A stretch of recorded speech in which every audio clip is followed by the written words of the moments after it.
நவராத்திரி இரண்டாம் நாளில் வழிபட வேண்டிய தெய்வம். நவராத்திரி என்பது 9 நாட்களை கொண்ட பண்டிகையாகும். அனைத்து வடிவங்களிலும் பெண் சக்தியின் அடையாளமாகவும் இருக்கிறார். நவராத்திரியில் தெய்வத்தின் ஒவ்வொரு அவதாரத்தையும் தனித்தனி நாளில் கொண்டாடுகிறோம். நவராத்திரியின் ஒவ்வொரு நாளும் ஒரு தேவிக்கு அர்ப்பணிக்கப்படுகிறது.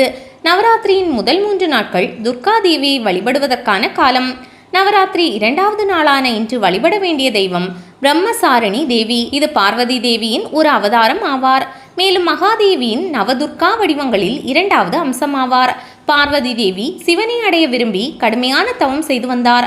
அப்போது அவர் எடுத்த தவமான கற்பு நிறைந்த பிரம்மச்சாரி நிலைமையே பிரம்மசாரிணி என்ற வடிவமாக கருதப்படுகிறது.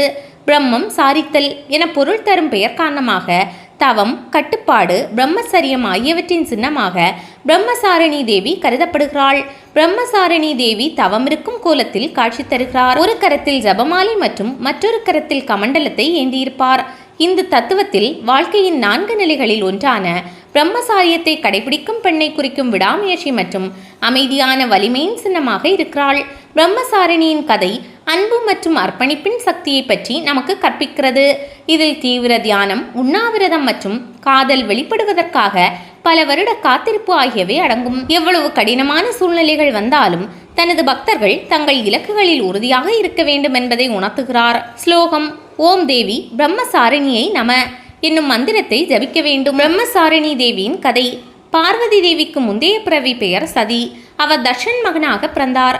சதி சிவனை திருமணம் செய்து கொண்டார். ஆனால் தர்ஷன் தனது மகள் சிவனை மணந்ததை விரும்பவில்லை. பின்னர் தக்ஷன் பெருமையாகம் செய்தார். எல்லா தேவர்களையும் அழைத்தார். ஆனால் சிவனை அழைக்கவில்லை. சதி தனது கணவனின் அவமதிப்பை தாங்காமல் அக்னிக்குள் தன்னை அர்ப்பணித்தார். இந்த பிறவியை முடித்துவிட்டு மீண்டும் ஹிமவானின் மகளாக பிறந்து பார்வதி என்ற பெயரை பெற்றார். பிரம்மசாரிணி. பார்வதி தேவி தன் முன்பிறவி நினைவுடன் சிவபெருமானையே தனது கணவனாக கொள்ள வேண்டும் என்ற உறுதியை எடுத்தார்.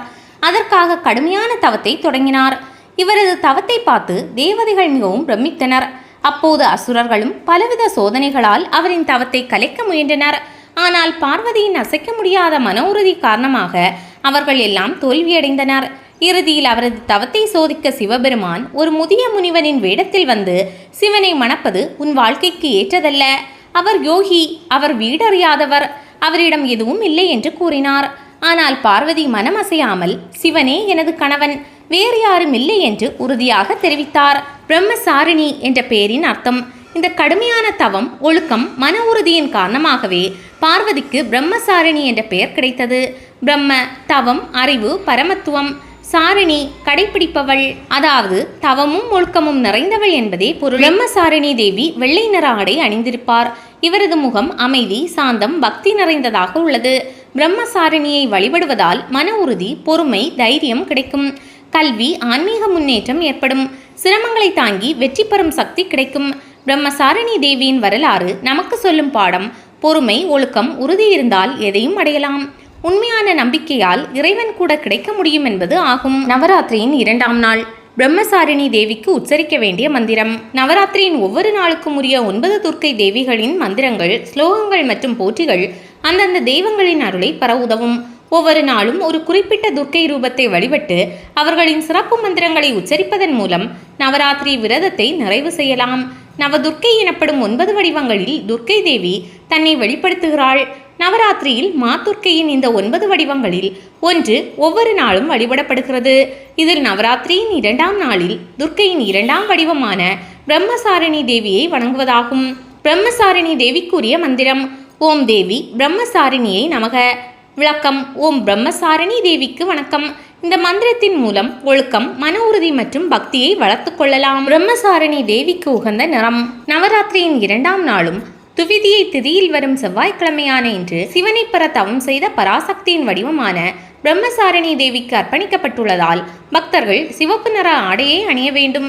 ஏனெனில் இந்நிறம் சக்தி மற்றும் உறுதியை குறிக்கிறது. மேலும் பிரம்மசாரிணி தேவிக்கு ஜபமாலை, கமண்டலம் சின்னமாக கருதப்படுகிறது. பக்தர்கள் சிவப்பு ரோஜாக்கள் அல்லது செம்பருத்தி இதழ்களை பயன்படுத்தி இல்லத்தில் ரங்கோலி கோலமிட்டும் சிவப்பு நிற மலர்களான ரோஜாக்கள் மற்றும் செம்பருத்திகளை கொண்டு அம்மனுக்கு வழிபாடு நடத்தலாம். நவராத்திரி 2ஆம் நாளில் செய்ய வேண்டிய பிரசாதம். நவராத்திரியின் 2வது நாளான இன்று பிரம்மசாரிணி தேவி படைக்க வேண்டிய நைவேத்தியங்கள்: சிவப்பு பட்டாணி சுண்டல், தக்காளி சாதம் மற்றும் கேரட் அல்வா.